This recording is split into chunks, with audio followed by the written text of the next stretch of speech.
Hi foodies, in this video we're making sorrel chicken tenders that's perfect for any time of the year. So let's get into it. I'm starting with chicken breast, which I've already washed and pat dry, and then I'm going to cut into strips. Now for the seasoning. In a bowl, add 2 tablespoons of chicken seasoning, 1 tablespoon of all-purpose seasoning and paprika, half tablespoon of garlic powder, cayenne pepper and onion powder. Mix everything together until well combined. To the chicken, I'm adding 2 tablespoons of green seasoning and half of the dry seasoning. Rub everything into the chicken really well, making sure every piece is fully coated. You want the chicken to be well seasoned. Once it's done, cover and let it marinate for a couple of hours. For the egg wash, in a bowl add 1 egg, 1 cup of milk. Whisk until fully combined. This will help the flour to stick to the chicken. For the dry coating, I'm going to use a Ziploc bag. Add about a half cup of flour and the reserved seasoning. Shake well so that the seasoning is very evenly distributed. So now it's time to coat.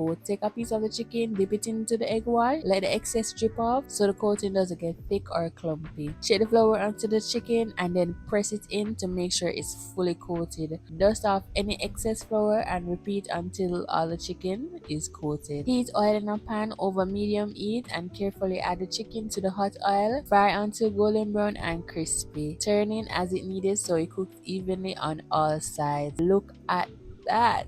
Once it's done, remove the chicken and place it on a rack or a paper towel to dry. Now let's move on to the star of the dish, the sorrel sauce. In a pan over medium heat, 2 tablespoons of butter, 1 chopped garlic clove, half cup of sugar. Do not stir or it's going to be clumpy and let that melt. Then add 3 cups of sorrel and 1 tablespoon of the reserved season from earlier. Then add 2 tablespoons of ketchup, 1/4 cup of sweet Scotch bonnet sauce. This is the one that I am using. Now add 2 tablespoons of rum and half tablespoon of lime juice. Stir and allow the sauce to cook and reduce. Once the sauce is thickened, add the fried chicken tenders directly into the pan. Toss the chicken in the sauce until every piece is fully coated and glossy. And just like that, your sorrel chicken tenders are done. Sticky sorrel sauce and so much flavor in one bite, paired with your favorite dipping sauce. Thank you guys for watching. Big up on yourself and make sure to subscribe.